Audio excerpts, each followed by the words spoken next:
Hello everyone, how are you.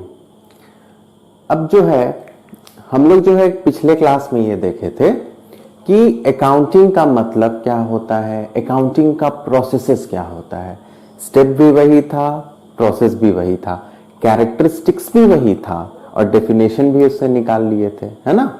और बताए थे कि अकाउंटिंग इज एन साइंस और एन आर्ट, यहां तक हो गया था। आज हम लोग पढ़ेंगे बुक कीपिंग, अकाउंटिंग, अकाउंटेंसी, क्या मतलब होता है, क्या डिफरेंसेस है। चलिए स्टार्ट किया जाए। सबको एक कॉपी पेन निकालते, कॉपी पेन हमेशा रखिए, नोट कीजिए और विथ लॉट्स ऑफ एनर्जी और मुस्कुराते हुए।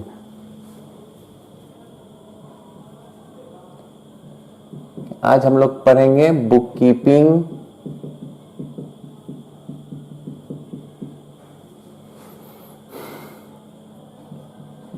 अकाउंटिंग का तो इंफॉर्मेशन हो चुका था,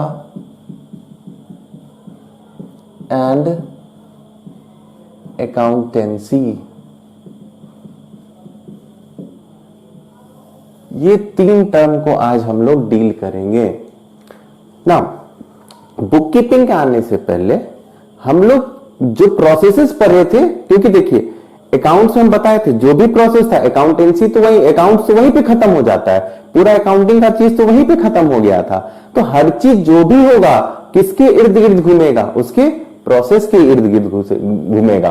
तो देखिए एक बार रिकॉल कीजिए, पहला स्टेप क्या था, आइडेंटिफाइंग फाइनेंशियल ट्रांजैक्शन। सेकंड क्या था, मेजरिंग। थर्ड क्या था, मॉनेटरी टर्म्स में मेजर करना है। थर्ड क्या था, रिकॉर्ड करना है। फिर क्लासिफाई करना है। फिर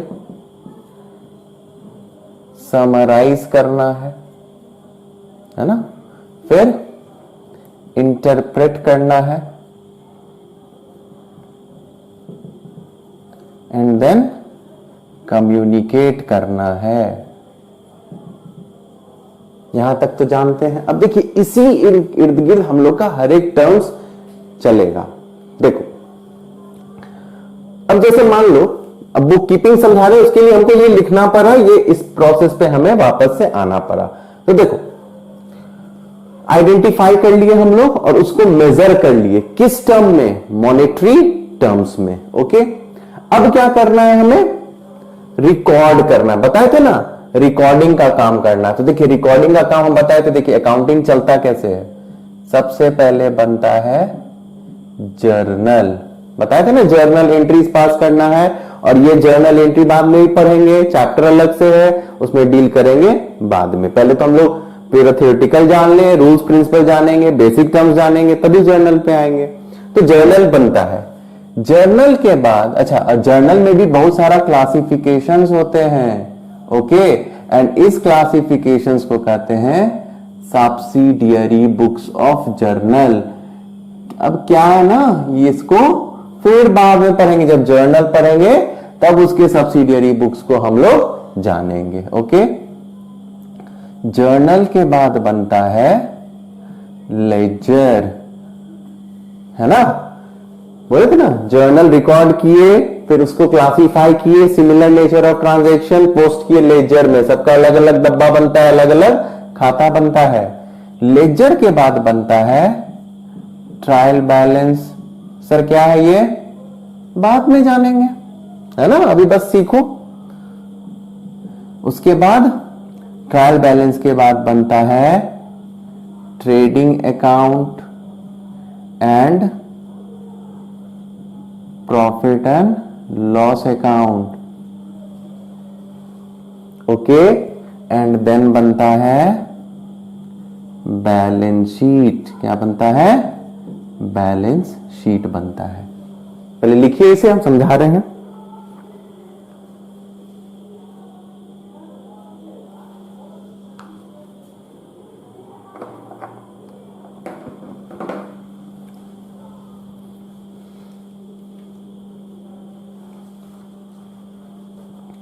देखो जब हम लोग कोई भी ट्रांजैक्शंस को आइडेंटिफाई करते हैं तो उसको जो रिकॉर्ड करते हैं, ठीक है, रिकॉर्ड किए किसमें, एंट्री पास करके, जिसको कहा गया जर्नल एंट्रीज। तो वो जो रिकॉर्डिंग का काम स्टार्ट हो रहा है कहां से, देखो रिकॉर्डिंग का काम यहां से लेके यहां तक स्टार्ट होगा, ठीक है। जर्नल में रिकॉर्ड किए, सब्सिडरी बुक क्या है वो जानेंगे फ्यूचर में, ओके। तो फिर जर्नल एंट्री पास किया गया होगा, सारे ट्रांजैक्शंस को रिकॉर्ड किया गया होगा। उसके बाद जो जो सिमिलर नेचर के ट्रांजैक्शन होंगे उनको किसमें रिकॉर्ड किया गया होगा, लेजर में, अलग अलग खातों में बांटा गया होगा, तो उसको बांट दिए लेजर में, जानेंगे बाद में जब सीखेंगे, प्रैक्टिकल क्वेश्चंस आएंगे उसमें बनाते रहेंगे, है ना। तो फिर ये दोनों जो काम हुआ, क्या चीज का काम हुआ, रिकॉर्ड करने का। तो ये जो रिकॉर्डिंग का काम होता है इसी को कहा जाता है बुक कीपिंग। क्या कहा जाता है, book keeping. Is that clear, write down.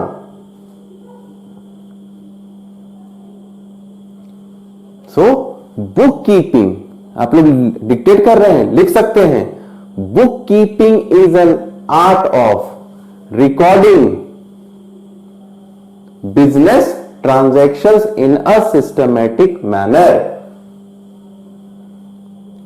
क्या बोले, लिख सकते हैं क्या, book keeping is an art of recording business transactions in a systematic manner। Okay, लिख लिए। अब देखो सर, ट्रायल बैलेंस बाद में जानेंगे क्या होता है। मतलब ये होता है ना कि जर्नल से, जर्नल जो एंट्री पास किया गया उसी से हम लेजर बनाए, जर्नल में से ही सिमिलर नेचर के ट्रांजैक्शंस को उठाए, अलग अलग अकाउंट्स में डाले, अलग अलग बॉक्सेस में डाले, है ना, लेजर बनाए। फिर जो लेजर जब बनता है ना, तो लेजर बनने के बाद जो उन लोग का बैलेंस फिगर आता है, जो कि पढ़ेंगे बाद में, सबके अमाउंट को डाल दिया जाता है ट्रायल बैलेंस में। ट्रायल बैलेंस में आ गया। उसके बाद बनता है trading account and profit and loss account, जहां से हमें डिटरमाइन होगा कि बिजनेस को प्रॉफिट हुआ या लॉस हुआ। एंड आफ्टर दैट बनता है बैलेंस शीट, जो कि बिजनेस के फाइनेंशियल पोजीशन को बताता है। अच्छा, बिजनेस के पास क्या क्या चीज अवेलेबल है, बिजनेस के पास क्या क्या चीज का लायबिलिटी है, क्या क्या चीज उसे पे करना है, और उसके पास कितने उसका अपना प्रॉपर्टी बचा हुआ है इस साल बिजनेस करने के बाद। जैसे कैश कितना बचा हुआ है, ठीक है, बिल्डिंग था तो बिल्डिंग है कितने अमाउंट का है। तो ये सब फाइनेंशियल पोजीशन बताता है किसमें, बैलेंस शीट में। तो जर्नल लेजर जो बनाया गया, वो जो आर्ट ऑफ रिकॉर्डिंग हुआ, उसे क्या कहा गया, बुक कीपिंग।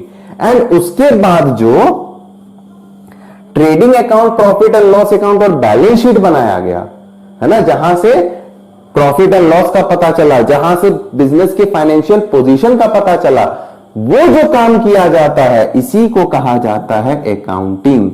क्या कहा जाता है, अकाउंटिंग।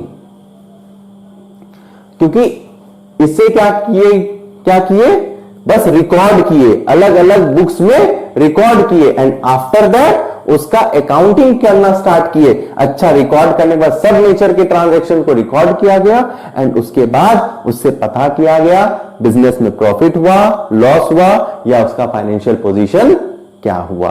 तो हर एक अलग अलग चैप्टर हम लोग पढ़ेंगे।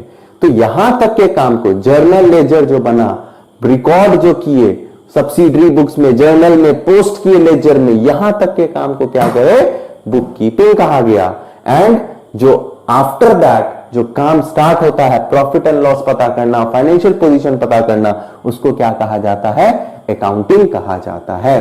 तो book keeping, it is an art of recording business transaction in a systematic manner. अच्छा देखिए, तो बुक कीपिंग क्या क्या इन्वॉल्व किया, it involve identification of transaction, identify किया होगा ट्रांजैक्शन को, फिर मेजरिंग ऑफ ट्रांजैक्शन, तोला होगा मॉनेटरी टर्म्स में, देन रिकॉर्डिंग ऑफ ट्रांजैक्शन, किसमें, जर्नल में, लेजर में, है ना। उसके बाद क्लासिफाई, रिकॉर्ड किया गया जर्नल में, फिर क्लासिफाई किया होगा सिमिलर नेचर ऑफ ट्रांजैक्शन को, किसको, किसमें, लेजर में। तो इसमें एक और आप क्या लिख सकते हैं, इट इन्वॉल्व्स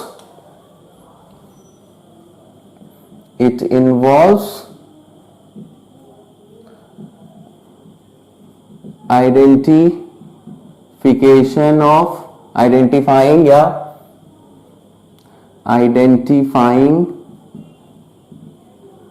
फिर मेजरिंग, रिकॉर्डिंग एंड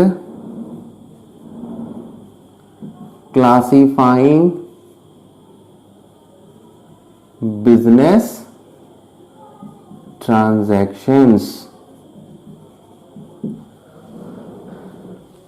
तो बुक कीपिंग क्या किया, आइडेंटिफाई किया बिजनेस ट्रांजैक्शन को जो कि फाइनेंशियल नेचर का होगा, उसको मेजर किया होगा, रिकॉर्ड किया होगा, then classify up to ledger तक का काम हुआ, है कि नहीं। तो यहां तक के काम को बुक कीपिंग कहा गया। और उसके बाद देखो क्या क्या बच गया, समराइजिंग, इंटरप्रेटिंग एंड कम्युनिकेटिंग किसका पार्ट हो जाएगा, तो अकाउंटिंग का पार्ट हो जाएगा। तो accounting involves summarisation, interpretation and communication of financial transactions या बिजनेस ट्रांजैक्शंस। समझ में आ गया बुक कीपिंग एंड अकाउंटिंग का मतलब यहां पे। अच्छा, एक और चीज देखिए, जहां पे बुक कीपिंग खत्म होगा वहीं से क्या शुरू हो जाएगा, अकाउंटिंग शुरू हो जाएगा। ठीक है, तो लिख सकते हैं नोट करके, वेयर बुक कीपिंग एंड्स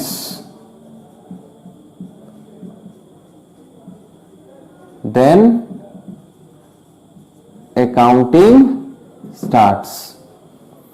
जब रिकॉर्डिंग का काम खत्म होगा तब अकाउंटिंग का काम शुरू हो जाएगा, है ना। बुक कीपिंग जैसे खत्म होगा वैसे ही अकाउंटिंग का काम शुरू हो जाएगा। अच्छा, अब बोलोगे सर जब अकाउंटिंग का काम खत्म हो जाएगा तो ये तो आगे जब मतलब बड़े क्लास में जाइएगा इन योर ग्रेजुएशन तब वहां पढ़िएगा, लेकिन अभी जान लीजिए, where accounting ends then auditing starts.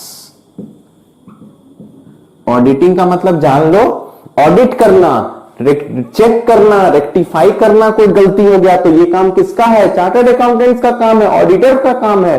जो तुम अकाउंट्स बनाए हो उसे वेरीफाई किया जाता है, चार्टर्ड अकाउंटेंट अपना सिग्नेचर करता है, वेरीफाई करता है कि नहीं जो भी अकाउंट्स आपने बनाया है वो अकाउंटिंग प्रिंसिपल को फॉलो किया गया है, कहीं भी कोई गलती नहीं है।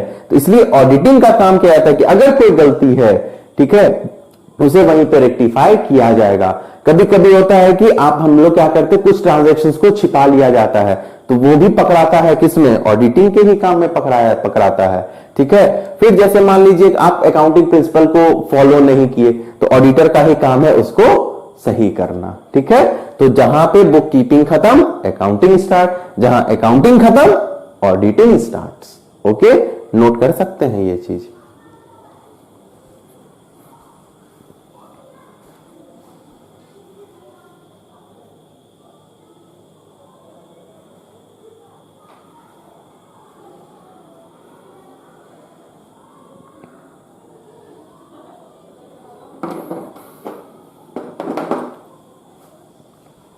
इसे मिटाएं।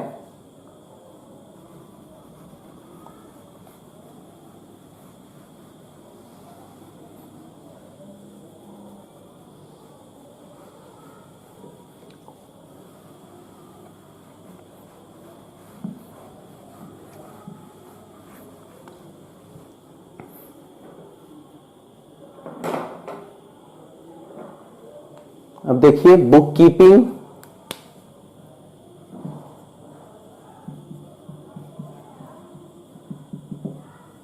और अकाउंटिंग में क्या डिफरेंसेस है ना। पहला डिफरेंस तो आप लोग जान ही सकते हैं, लिख सकते हैं, अभी डेफिनेशन हम लोग दिए ही थे, डिफाइन कर सकते हैं दोनों में। हम यहां लिख नहीं रहे, आप लोग लिखिएगा, लेकिन डेफिनेशन डिफाइन क्या, it is an art of recording business transaction in systematic manner, it involves, क्या क्या इन्वॉल्व करता है? Identification, measuring, recording and classifying of business transaction. Accounting का डेफिनेशन कल भी दे चुके हैं, मतलब सॉरी पिछले क्लास में दे चुके थे। एंड यहां ये भी लिख सकते हैं, it involves summarising, interpreting and communication of financial transaction. कोई दिक्कत पहला डिफरेंस में? नो दिक्कत। अब आते हैं हम लोग अपने सेकेंड डिफरेंस पे। सेकेंड डिफरेंस बुक कीपिंग का क्या हो सकता है? देखिए, it is a primary stage.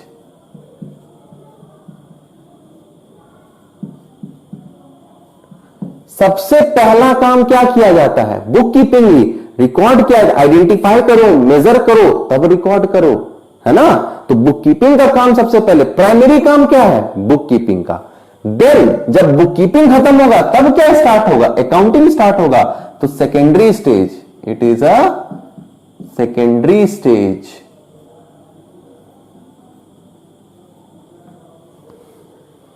लिखते चलिए।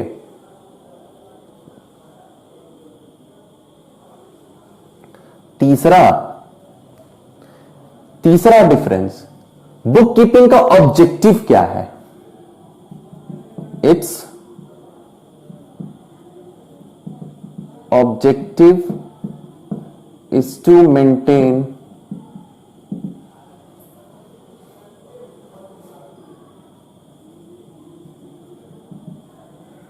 business transactions in a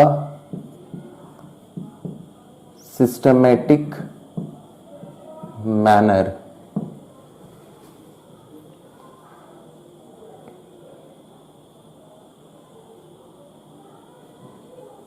तो क्या था बुक कीपिंग में? सिस्टमेटिक मैनर में बिजनेस ट्रांजैक्शंस को रिकॉर्ड करना, इसका यही एक ऑब्जेक्टिव है।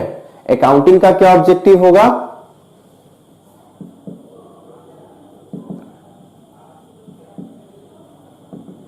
Its objective is to ascertain net results, क्या चीज का? Of operations of financial transactions. Its objective is to ascertain net results of operations of financial transaction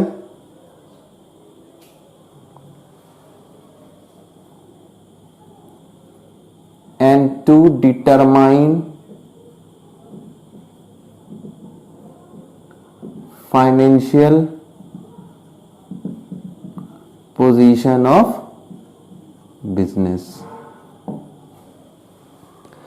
इसका तो मेन मकसद था कि रिकॉर्ड कीजिए फाइनेंशियल ट्रांजैक्शन को, और उस बेसिस पे जो रिकॉर्ड हुआ है उससे प्रॉफिट एंड लॉस निकालना, बैलेंस शीट बनाना, जिससे फाइनेंशियल पोजीशन पता चले, वो किसका काम है? अकाउंटिंग का काम है, उसका यही ऑब्जेक्टिव है। समझ में आ गया?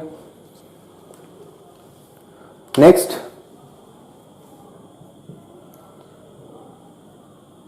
देखो,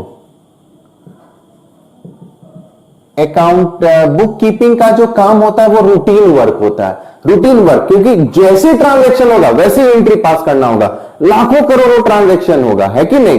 तो वो रिकॉर्ड करने का काम क्या है? रूटीन वर्क है। डेली डेली हमेशा सामान खरीदे, रिकॉर्ड किए, सामान बेचे, रिकॉर्ड किए, बिल पे किए, कोई भी चीज का रेंट भरे, इलेक्ट्रिसिटी बिल भरे, सब चीज का एंट्री फटाफट पास होते जाएगा। तो ये बुक कीपिंग जो होता है डेली वर्क है, रूटीन वर्क है ना? जबकि अकाउंटिंग क्या है? स्पेशलाइज्ड वर्क है। तो ये हो गया रूटीन वर्क इन नेचर, जबकि अकाउंटिंग इज स्पेशलाइज्ड, ठीक है, and analytical in nature. Specialised क्यों है? क्योंकि अकाउंटिंग प्रिंसिपल्स को फॉलो करके हमको प्रॉफिट एंड लॉस निकालना होगा, है कि नहीं? फिर बैलेंस शीट बनाना, उसका अलग अलग फॉर्मेट्स बनते हैं, अलग अलग नियमों का पालन करना होता है, इसलिए अकाउंटिंग का काम स्पेशलाइज। अच्छा, profit and loss daily daily नहीं निकलता है, बिजनेस एक साल का हुआ जैसे, है ना, एक साल का ही लिया जाता है। जैसे अच्छा 2019-20 फाइनेंशियल ईयर, अप्रैल 1 2019 से स्टार्ट कीजिए अप टू मार्च 31 मार्च 2020 तक जो भी बिजनेस ट्रांजैक्शन हुआ, तो एक साल में बिजनेस ने कितना प्रॉफिट कमाया या कितना उसे लॉस हुआ, उसका एक साल में फाइनेंशियल पोजीशन क्या है, तो ये एक साल के बाद पता चल रहा है। तो वो क्या, कैसा नेचर का हुआ, स्पेशलाइज नेचर का हुआ। जबकि book keeping routine work in nature है, डेली डेली जैसे ट्रांजैक्शन होगा वैसे एंट्री पास कीजिए, सबके लेजर में उसे पोस्ट करते चलिए, है ना। अब देखिए, क्योंकि बुक कीपिंग रूटीन वर्क है ना, तो इसे परफॉर्म किया जाता है, परफॉर्म्ड बाय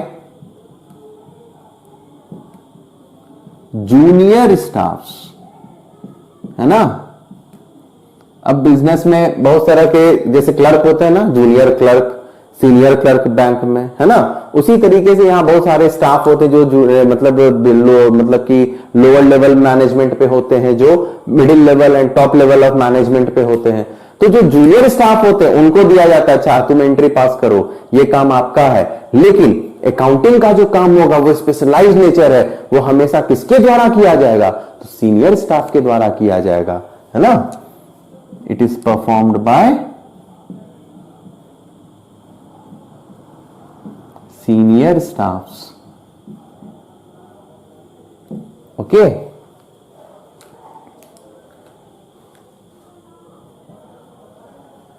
यहां लिख सकते हैं एक और डिफरेंस जो लिखा भी चुके हैं, where book keeping ends then accounting starts. और यहां क्या लिख सकते हैं, where accounting ends there auditing starts. इतने ही डिफरेंस है जो कि सफिशिएंट है आप लोग को जानने के लिए कि बुक कीपिंग और अकाउंटिंग में क्या क्या डिफरेंस होते हैं। फटाक से नोट कीजिए।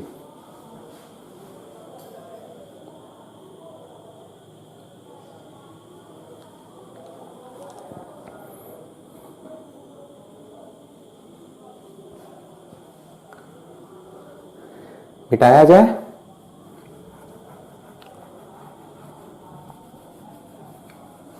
तो बुक कीपिंग अकाउंटिंग देख लिए, मीनिंग समझ लिए, डिफरेंसेस देख लिए।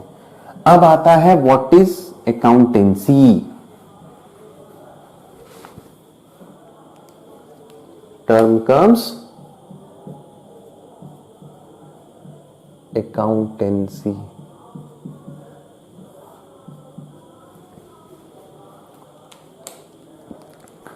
ना देखिए, जितना भी अकाउंटिंग का नॉलेज होता है, जो भी नॉलेज प्रिंसिपल्स जो भी हम लोग पढ़ेंगे आगे में, उस पे जो बेस्ड क्वेश्चंस बनेगा, उस पे बेस्ड जो भी चीज हम लोग पढ़ेंगे वो कौन बताता है, अकाउंटेंसी बताता है।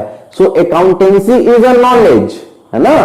तो अकाउंटेंसी इज अ क्योंकि accountancy is a subject itself, वो it is a wider concept, जबकि अकाउंटिंग क्या है, नैरो कंसेप्ट है, ठीक है। तो अकाउंटेंसी इज अ नॉलेज जो कि फ्रेम करता है policies, rules, regulation of accounting, ठीक है। तो उसी को क्या कहा जाता है, अकाउंटेंसी, ठीक है। तो क्या लिख सकते हैं इसके बारे में,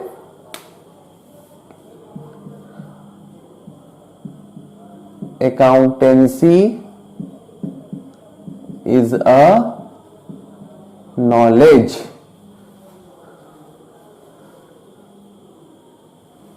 अकाउंटेंसी इज अ नॉलेज, जबकि whereas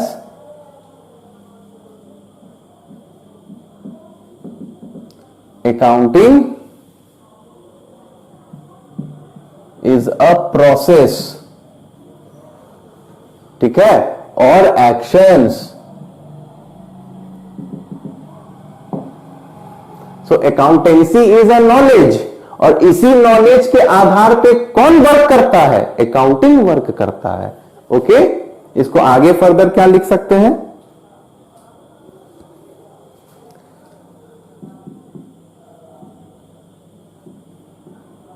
accounting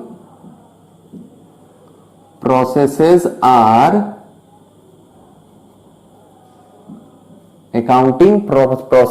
are carried out by rules and policies framed by accountancy। ठीक है, तो अकाउंटिंग प्रोसेसेस आर कैरी, मतलब अकाउंटिंग का जो प्रोसेस होता है वो किसके आधार पे चलता है? जो अकाउंटेंसी जो रूल्स एंड पॉलिसीज बनाता है उसी के बेस्ड पे अकाउंटिंग का काम किया जाता है। आगे क्या लिख सकते हैं? Accountancy is a wider concept, wider बड़ा है ना, whereas accounting is a narrow concept।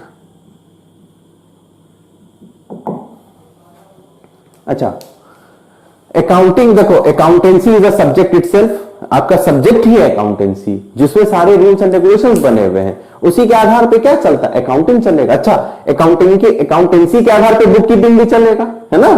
तो इसलिए अकाउंटेंसी बुक कीपिंग अकाउंटिंग दोनों को ले सकता है, दैट इज वाइडर कंसेप्ट है। जबकि अकाउंटिंग क्या है? नैरो कंसेप्ट है। ओके, वो सिर्फ अकाउंटिंग सिर्फ किसको लेगा? तो बुक कीपिंग को ही सिर्फ कैरी करेगा। ओके, ये हो गया। Write down fast, accountancy is a wider concept whereas accounting is a narrow concept.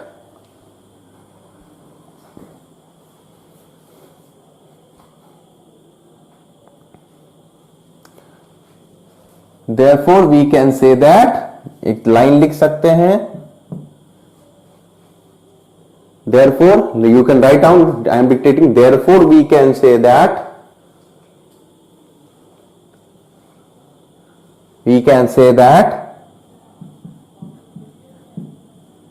accountancy is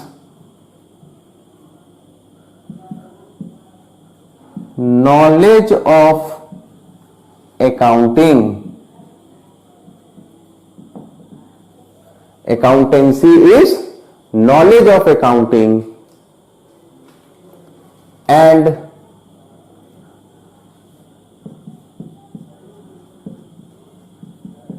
accounting is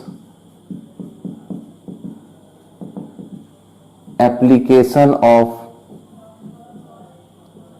accountancy।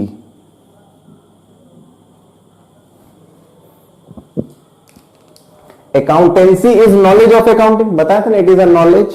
Okay, accounting का नॉलेज कौन प्रोवाइड कर रहा है? तो अकाउंटेंसी प्रोवाइड कर रहा है। अच्छा, उसी नॉलेज के आधार पे कौन काम कर रहा है?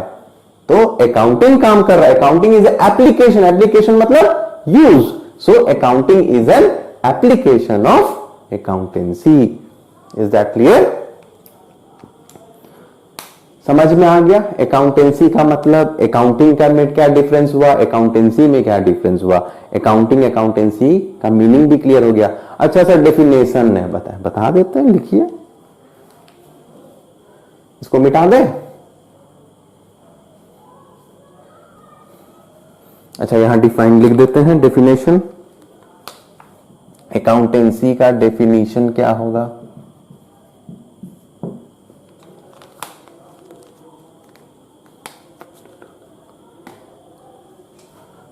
क्या होगा?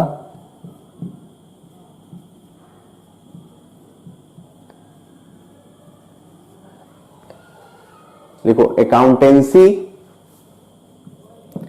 Is a body of knowledge containing certain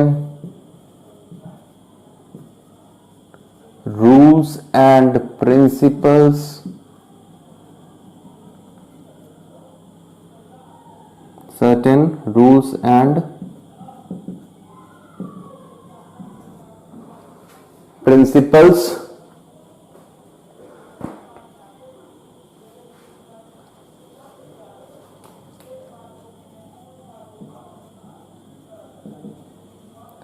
governing the recording, summarizing,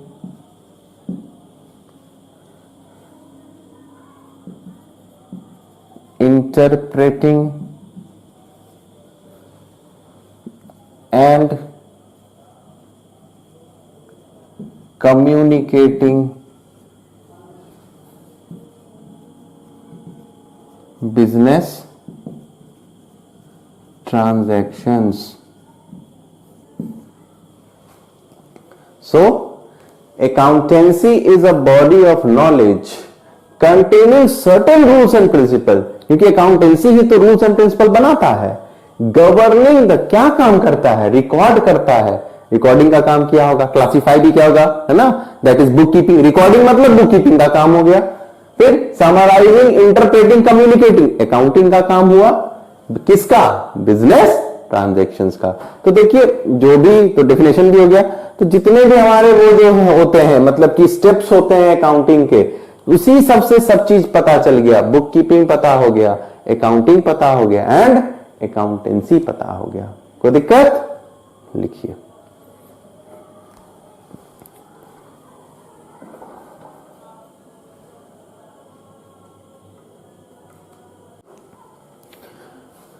ना अभी तक देखिए बुक कीपिंग क्या था, अकाउंटिंग क्या था, अकाउंटेंसी क्या था, यहां तक क्लियर हो गया. डिफरेंसेस भी क्लियर था. अब देखो, अब आते हैं यूजर्स ऑफ अकाउंटिंग. अकाउंट्स के कितने यूजर होते हैं? तो देखो, यूजर्स ऑफ अकाउंटिंग. ना यूजर्स के मतलब है, देखो यूजर को दो भाग में बांटा गया. एक होते हैं इंटरनल यूजर्स, ठीक है, एंड एक होते हैं एक्सटर्नल यूजर्स. एक एग्जांपल हम बताते हैं सिंपल से भाषा में. जैसे मान लो मेरे घर में जो मतलब सबके अपने घर के अपने जो फैमिली मेंबर्स होंगे वो इंटरनल यूजर हैं, वो मेरे अकाउंट्स को जान रहे हैं, देख रहे हैं, तो they are the internal. And जो मेरे आस पड़ोस के होंगे, जो बाहरी होंगे, वो क्या कहलाएंगे? External users. तो किसी भी बिजनेस में इंटरनल यूजर्स कौन कौन होंगे? तो देखो इंटरनल यूजर कौन कौन होंगे? ओनर्स, ठीक है, ओनर को ही कहा जाता है प्रोपराइटर, ठीक है.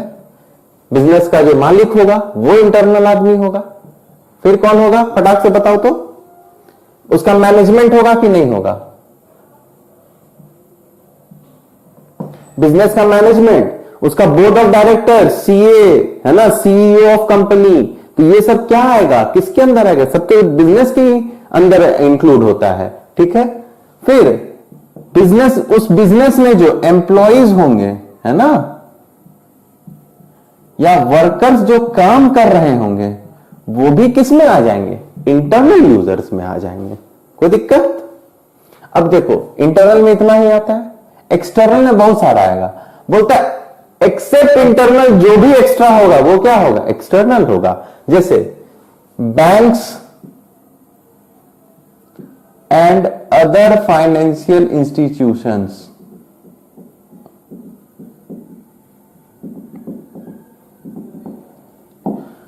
बैंक को इंफॉर्मेशन देना पड़ता है लोन लेने के लिए. तो बैंक थोड़ी मेरे मतलब बिजनेस में इंटरनली इंटरफेयर करेगा, नहीं. उसको बस आपके फाइनेंशियल पोजीशन से मतलब है. अच्छा, आपका फाइनेंशियल पोजीशन मजबूत है, उसको लगेगा कि नहीं वो यू कैन मतलब कि you can repay the loan amount of the bank. तो बैंक तुमको आसानी से लोन दे रहा है.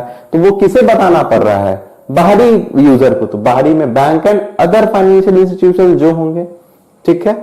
फिर देखो कंज्यूमर्स, जो भी बिजनेस के हम लोग जैसे normally we are the consumers. हम लोग क्या है, हम लोग किसी बिजनेस में यूज कर रहे हैं, जैसे रिलायंस जियो का हम लोग प्रोडक्ट यूज कर रहे हैं, लेकिन क्या जियो के हम लोग क्या मेंबर हैं? नहीं है। We are the consumers, we are consuming the product of Jio, Reliance Jio, तो we are the external user. तो रिलायंस कंपनी बताती है कि इस साल हमें इतना प्रॉफिट हुआ, इस साल हम लोग ये प्लान किए हैं, प्रोजेक्ट किए हैं, तो हमें जानकारी मिल रही है। We are the external users. Consumer जो प्रोडक्ट को यूज कर रहे हैं, जो नहीं प्रोडक्ट यूज कर रहे हैं, जो जनरल पब्लिक होंगे, पब्लिक्स, ये भी क्या होंगे? एक्सटर्नल यूजर्स होंगे, है ना। फिर क्रेडिटर्स। देखो क्रेडिटर का मतलब होता है, समझ लो, जिससे सामान उधार में खरीदा गया हो उसको क्रेडिटर कहते हैं।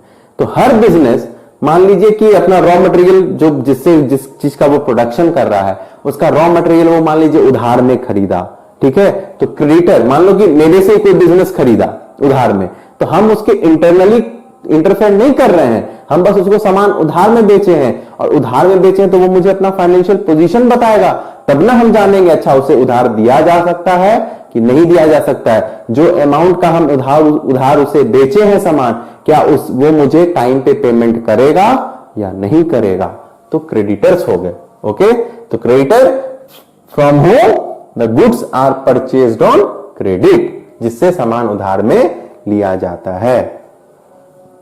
फिर देखो, हर बिजनेस, हर कोई गवर्नमेंट से जुड़ा हुआ होगा, गवर्नमेंट के रूल एंड रेगुलेशन से बंधा हुआ होगा, तो बिजनेस को फॉलो करना होगा गवर्नमेंट के भी रूल रेगुलेशन को, तो गवर्नमेंट को भी उसे बताना पड़ेगा उस अपना डिटेल, अपना अकाउंटिंग इंफॉर्मेशन। तो again government is a external user.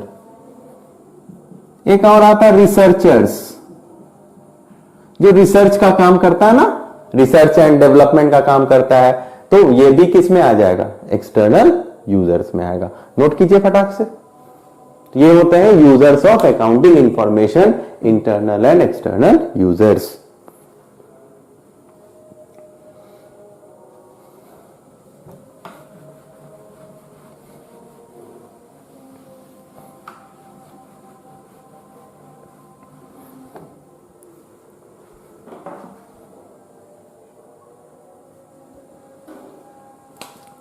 अब देखो, आज का हम लोग लास्ट टॉपिक पढ़ रहे हैं, ब्रांचेस ऑफ अकाउंटिंग।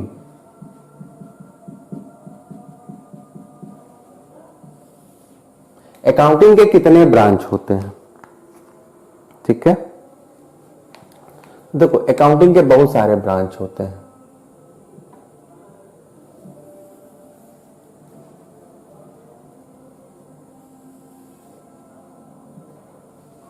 एक कहलाता है फाइनेंशियल अकाउंटिंग,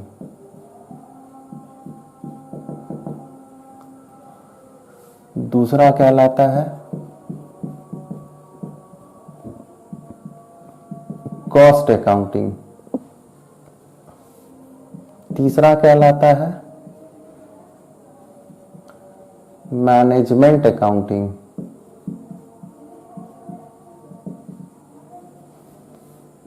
चौथा होगा tax accounting,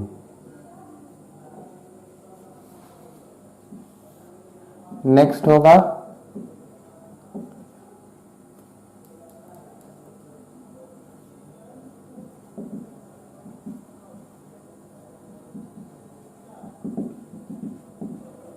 social responsibility accounting, and फिर होता है ह्यूमन रिसोर्स अकाउंटिंग।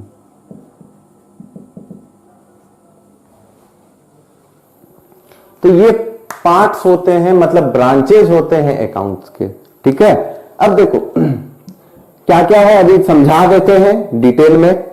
देखो फाइनेंशियल अकाउंटिंग का मतलब होता है ऐसा अकाउंटिंग सिस्टम, ठीक है, जिसमें जो भी जिसका एंड प्रोडक्ट हो प्रॉफिट एंड लॉस पता करना, किसी भी बिजनेस का प्रॉफिट एंड लॉस पता जो कर ले, वैसे अकाउंटिंग को फाइनेंशियल अकाउंटिंग कहते हैं। ठीक है, ना कि सिर्फ प्रॉफिट एंड लॉस, उसके फाइनेंशियल पोजीशन को पता करे। ठीक है, तो इसको लिख सकते हैं, इसका काम क्या है फाइनेंशियल अकाउंटिंग का, to determine profit and loss, इसीलिए हम पीएल लिखे हैं। ठीक है, and to ascertain financial position and financial, देखो प्रॉफिट एंड लॉस तो पता चल जाएगा प्रॉफिट एंड लॉस अकाउंट जब बनाएगा, एंड फाइनेंशियल पोजीशन पता चलेगा जब वो बैलेंस शीट बनाएगा। तो हर बिजनेस जो डिटरमाइन करे profit and loss and financial position, उसे कहा जाता है फाइनेंशियल अकाउंटिंग। फाइनेंशियल अकाउंटिंग हर कोई करता है। ठीक है, कॉस्ट अकाउंटिंग ये लिख लीजिए फटाक से।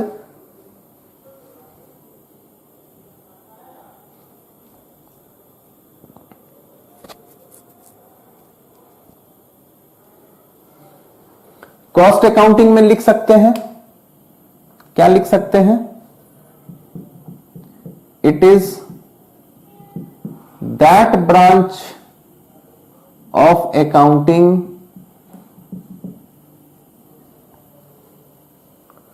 which deals with cost in order to ascertain मतलब calculate deduction and controlling of costs. तो ये कॉस्ट अकाउंटिंग का मतलब क्या होता है, जैसे कोई भी चीज का जब प्रोडक्शन होता है ना बिजनेस में, तो उसका कॉस्ट ऑफ प्रोडक्शन फाइंड किया जाता है। ठीक है, ये सामान बनाने में कितना खर्च लग रहा है, तो इसलिए कॉस्ट अकाउंटिंग बस सामान को बनाने कॉस्ट को डिटरमाइन करता है, कैलकुलेट करता है कितना खर्च लगेगा, अगर ज्यादा खर्च है तो उसे कैसे डिडक्ट किया जाए और किस तरीके से काबू किया जाए, कंट्रोल किया जाए, ताकि हमें ज्यादा कॉस्ट। आज के जमाने में क्या होता है, मिनिमम कॉस्ट मैक्सिमम आउटपुट, जितना कम खर्चा लेकिन मतलब आउटपुट क्या हो, ज्यादा हो। ठीक है, तो ये कॉस्ट अकाउंटिंग डील करता है कॉस्ट में। देखिए फाइनेंशियल अकाउंटिंग हम लोग पढ़ेंगे अपने क्लास 11-12 में, हम लोग फाइनेंशियल अकाउंटिंग पढ़ेंगे ही, जबकि क्लास 11 टोटली बेस्ड है फाइनेंशियल अकाउंटिंग में, जिसमें हमें journal, ledger, trial balance, profit and loss account, balance sheet, ये सब जानना है। ठीक है, कॉस्ट अकाउंटिंग यहां पे उतना ज्यादा नहीं पढ़ा, मतलब 11-12 में यूज नहीं होगा। कॉस्ट अकाउंटिंग आपके हायर स्टडीज में आफ्टर 12th यूज होगा। फिर आता है मैनेजमेंट अकाउंटिंग। क्या आता है, मैनेजमेंट अकाउंटिंग, लिखिए।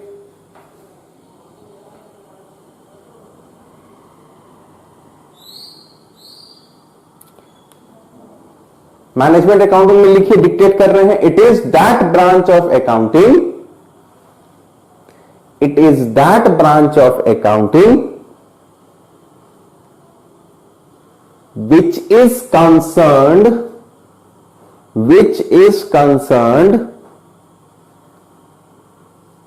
for generating accounting information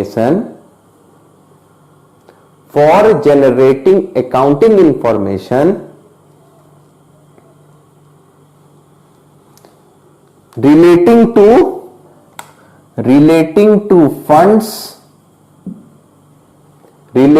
to funds, costs and profits, costs and profits, which enables management in decision making। तो देखिए मैनेजमेंट अकाउंटिंग एक ऐसा ब्रांच ऑफ अकाउंटिंग है जो रिलेट करता है उसके फंड को, कैश फ्लो को, कितना कैश इनफ्लो हुआ बिजनेस में, कितना कैश आउटफ्लो हुआ बिजनेस से, कैश का पता करेगा, फंड का पता करेगा, कितना फंड अवेलेबल है बिजनेस के पास, ताकि वो आगे काम कैसे करेगा, उसके कॉस्ट के बारे में पता करना एंड उसके प्रॉफिट के बारे में भी, क्या फ्लक्चुएशन हो रहा है, प्रॉफिट कम है तो उसे कैसे ज्यादा किया जाए। तो ये सब चीज को जो पता करता है, कौन पता करता है, मैनेजमेंट अकाउंटिंग। और ये मदद करता है मैनेजमेंट अकाउंटिंग की आप किस तरीके से डिसीजन अगले अकाउंटिंग ईयर में कीजिएगा। जैसे मान लीजिए प्रॉफिट ज्यादा है, ठीक है, ज्यादा हुआ, बहुत अच्छी बात है, बिजनेस का ग्रोथ हो रहा है, उसे और कैसे बढ़ाया जाए। कम हुआ प्रॉफिट, उसको और बढ़ाया कैसे जाए। लॉस हुआ, लॉस को कैसे कन्वर्ट किया जाए प्रॉफिट में। ये डिसीजन लेगा कौन, बिजनेस मैनेजमेंट लेगा। किस अकाउंटिंग के थ्रू, तो मैनेजमेंट अकाउंटिंग के थ्रू। कैश का फ्लो ज्यादा हो रहा है, मतलब आउटफ्लो, मतलब बिजनेस से कैश बाहर ज्यादा जा रहा है, लेकिन इनफ्लो क्या हो रहा है, कम हो रहा है। बिजनेस को घाटा हो रहा है कैश में, क्योंकि कैश नहीं रहेगा बिजनेस कैसे करेगा। तो वो डिसीजन लेना कि किस तरीके से अपने कैश के फ्लो को किस तरह से मेंटेन किया जाए। वो कैश फ्लो स्टेटमेंट, ये सब, फिर फंड फ्लो स्टेटमेंट, ये सब हम लोग क्लास 12th में पढ़ेंगे। तो मेनली ये 3 मेन हो गया। अब देखो टैक्स अकाउंटिंग, जहां पे इनकम टैक्स की बात आ जाए, हमें अपने इनकम में से टैक्स भरना पड़ता है सरकार को, तो इनकम टैक्स, फिर goods and service tax, GST है, तो जीएसटी ये सब किसमें पढ़ा जाएगा, टैक्स अकाउंटिंग में पढ़ा जाएगा, ठीक है। फिर आता है एक्स्ट्रा में आता है सोशल रिस्पॉन्सिबिलिटी अकाउंटिंग। जैसे मान लीजिए कि बिजनेस एक सोशल रिस्पॉन्सिबल होता है। सोशल रिस्पॉन्सिबिलिटी का यहां मतलब होता है कि बिजनेस जो है सोसाइटी के बीच ही रहता है, सोसाइटी के फेवर में काम करता है, सोसाइटी के रिसोर्सेज को इस्तेमाल करते हुए गुड्स का प्रोडक्शन करता है और सोसाइटी को देता है। तो बिजनेस को, क्योंकि सोसाइटी इतना कुछ बिजनेस को प्रोवाइड कर रहा है, तो बिजनेस को कुछ ना कुछ करना चाहिए, किसके लिए, सोसाइटी के लिए। तो वो सोशल रिस्पॉन्सिबिलिटी अकाउंटिंग में पढ़ेंगे। फिर उसके बाद आता है ह्यूमन रिसोर्स अकाउंटिंग। कितने वर्कर की हमें जरूरत है, ह्यूमन रिसोर्स मतलब वर्कर्स, एम्प्लॉइज।